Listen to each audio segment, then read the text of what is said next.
बड़ी खबर, अब अमेरिका देगा जापान को बेहद घातक मिसाइल। जापान खरीदेगा advance medium range air to air missile. Japan को एमराम बेचने की अमेरिकी सरकार ने की तैयारी।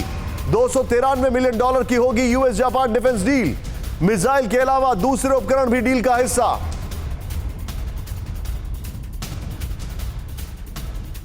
लेकिन इस सब के बीच में बड़ा सवाल यह है कि जापान को अगर भेजने की तैयारी है मिसाइल सिस्टम टेक्नोलॉजी, जापान को क्यों इस बात को लेकर चिंता है? जापान का एक आइलैंड सिर्फ 105 मील की दूरी पर है, सिर्फ 105 मील की दूरी पर है ताइवान से। और पहली बार जापान के डिफेंस व्हाइट पेपर में ताइवान पर अटैक को लेकर हाइपोथेसिस छपी है। और ऐसे में जापान क्या करेगा यह भी कहा गया है। आइए देखते हैं अब आप। ये ब्रेकिंग न्यूज सबूत है कि अमेरिका चीन की हर हरकत को बेहद। क्या आप अपनी कृषि भूमि से 10 गुना ज्यादा कमाना चाहते हो तो फ्रीडम ऐप को अभी डाउनलोड कीजिए और साधकों से सीधे सीखिए।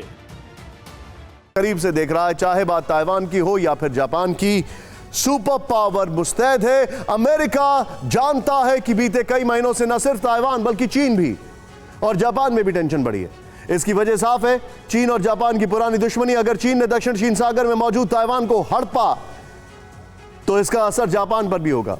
लिहाजा अमेरिका जापान को दुनिया की सबसे एडवांस मिसाइल देने को तैयार हो गया है। रिपोर्ट है कि अमेरिका टोक्यो को 150 AMRAAM 3 AIM-120 AMRAAM guided section missile container control section हथियार सपोर्ट और सपोर्ट गियर देने को तैयार हो गया। इन मिसाइलों को जापान के F-35, F-2, F-15 जे लड़ाकू विमानों में लगाया जा सकता है। सेकेंड वर्ल्ड वॉर के बाद जापान ऐसी तैयारी पहली बार कर रहा है और पहली बार जापान ने डिफेंस ऑफ जापान 2022 का श्वेत पत्र व्हाइट पेपर भी जारी किया। क्या है इस श्वेत पत्र में, इस रिपोर्ट में देखें।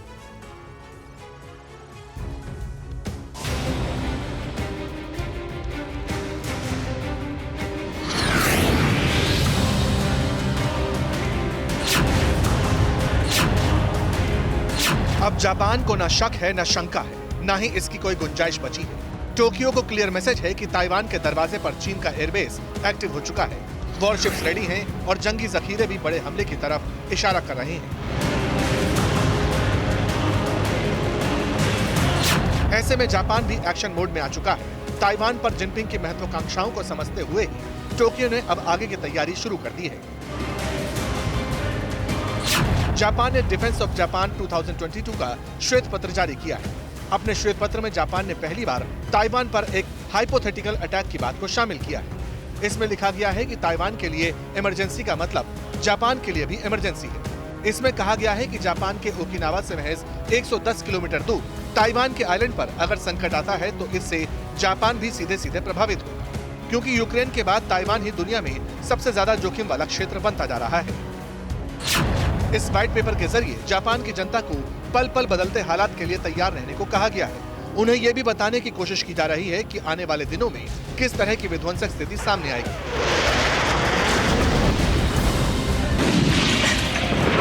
ताइवान को चीन में मिलाएंगे, बात से माना तो ठीक, नहीं तो बम गिराएंगे। जिनपिंग के शागिर्द पहले भी इस तरह की बातें करते रहे हैं, लेकिन इस बार मसला गंभीर हो चुका है। जापान जानता है कि जिनपिंग ने लेटेस्ट मिसाइलों का भंडार किस मकसद से तैयार किया है। खास बात है कि जापान चीन और रूस के बीच जारी जुगलबंदी को लेकर भी अलर्ट है।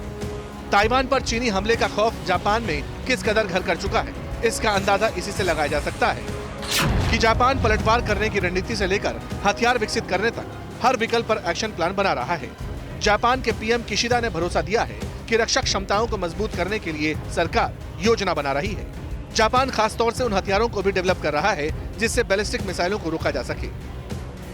अब अगर चीन ताइवान पर बारूद बरसाता है, ताइपे को तहस नहस करता है, तो जापान का जंग में उतरना तय समझिए।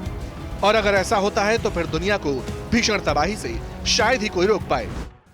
देखिए, एक बात लाउड एंड क्लियर है कि जापान चौकन्ना है, अलर्ट है और अपनी तैयारियों को तेजी से आगे बढ़ा रहा है। लेकिन अभी भी कई सवाल ऐसे हैं जो तेजी से बदलते हालात की वजह से अनसुलझे हैं, जिनका जवाब जानना जरूरी है। सवाल नंबर 1, ध्यान से देखें आप। सवाल नंबर 1 है, क्या जापान देगा टक्कर? ड्रैगन की गिद्ध नजर। सवाल नंबर 1, क्या जापान में अमेरिकी सेना की उपस्थिति महत्वपूर्ण है? जापान में 50 से 55 हजार अमेरिकी सैनिक हैं जो अब ओकिनावा में तैनात किए गए हैं। 50 से 55 हजार। क्या टोक्यो को अमेरिका से परमाणु हथियार की मांग करनी चाहिए? जापान का फिलहाल ऐसा कोई इरादा नहीं है, लेकिन आबे ने परमाणु साझाकरण की संभावना पर बात की थी। हम चाहें तो इस ब्लॉक को थोड़ा सा जूम इन कर सकते हैं।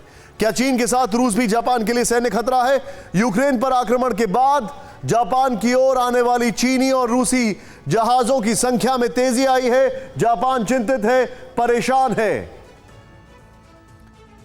सवाल नंबर 4, अगर चीन ताइवान पर हमला करता है तो क्या जापानी सैनिक द्वीप पे रक्षा कर पाएंगे? जापान ताइवान पर आक्रमण की निंदा करेगा जो इस क्षेत्र में विनाशकारी संघर्ष को भड़काएगा। सवाल नंबर 5, क्या अब जापान नेटो में शामिल होने के लिए तैयार हो जाएगा? जवाब, नेटो कह चुका है कि यूरो अटलांटिक क्षेत्र के बाहर सबसे लंबे समय तक चलने वाला भागीदार जापान है। क्या आप अपनी कृषि भूमि से 10 गुना ज्यादा कमाना चाहते हो तो फ्रीडम ऐप को अभी डाउनलोड कीजिए और साधकों से सीधे सीखिए।